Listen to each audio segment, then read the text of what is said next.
19 years ago, humanity destroyed its home for the 17th time while chasing the dream of a space dimension device. Now, with this technology finally completed, the last Earth-like planet in the universe is about to unveil itself as they prepare to activate the device and find a new home on planet Zeppelin. As the device hums to life, planet Zeppelin reveals itself before the tired eyes of humanity, a vision of hope and possibility, where the first brave souls step onto this new land, leaving behind the ashes of their old world.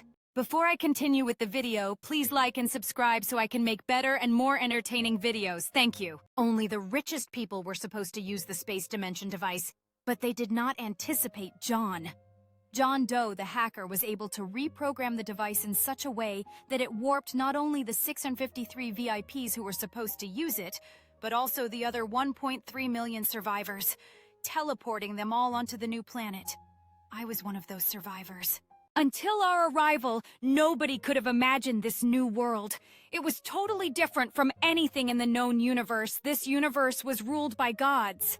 Humans were no longer able to reproduce by themselves. They had to ask a god to help them create a child. Even the very laws of physics were different. Planets didn't rotate on fixed axes or pull one another with gravitational forces like they did in our home universe. Instead, gods blew the planets around at a whim. It was simply another way to demonstrate their might, like some kind of competition. The further and faster they blew the planets away, the stronger they were.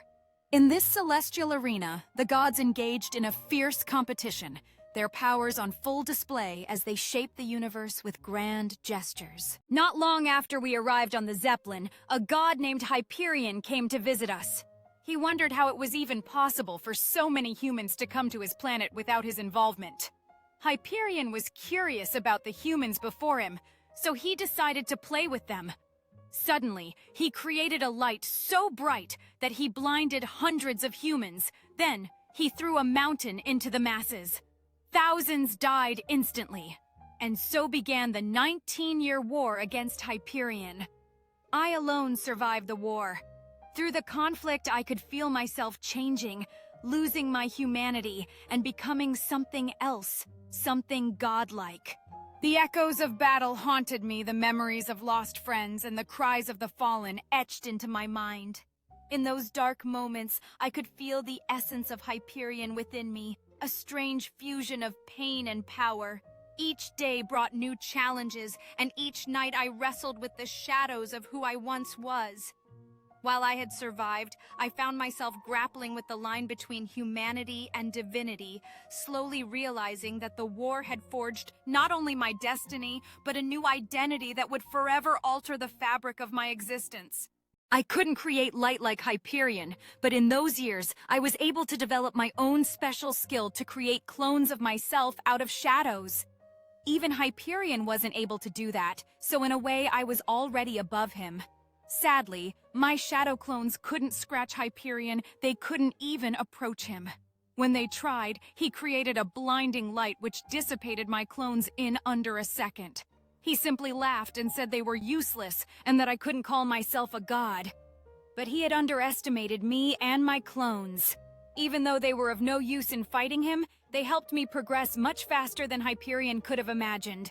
With each effort, my shadow clones learned and adapted, pushing the boundaries of what I thought was possible. Day by day, I honed my skills, mastering techniques that even Hyperion didn't foresee. While he basked in his blinding brilliance, I quietly plotted my rise. My shadow clones were not merely tools, they became a part of me, growing stronger with every challenge faced. Soon, Hyperion would realize that I was not just a fleeting shadow, but a force to be reckoned with. I was reminded of the slimes I had seen years ago upon arriving onto Zeppelin. At that time, I still wasn't able to create shadow clones and tried to fight one myself. It didn't go as I expected. The slimes looked weak, but just one almost killed me before I managed to escape. With my shadow clones, however, it was a different story.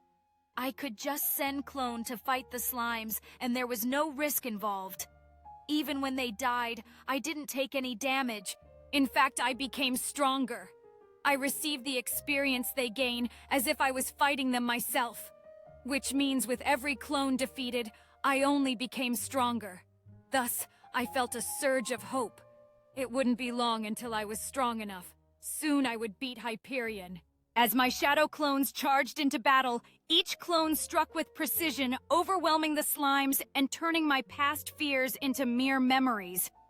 The night grew darker around us, but with every battle scream of the slimes, I felt the power within me surge forward. My clones fell one by one, yet I remained unscathed, absorbing their victories as my own growing stronger with each moment.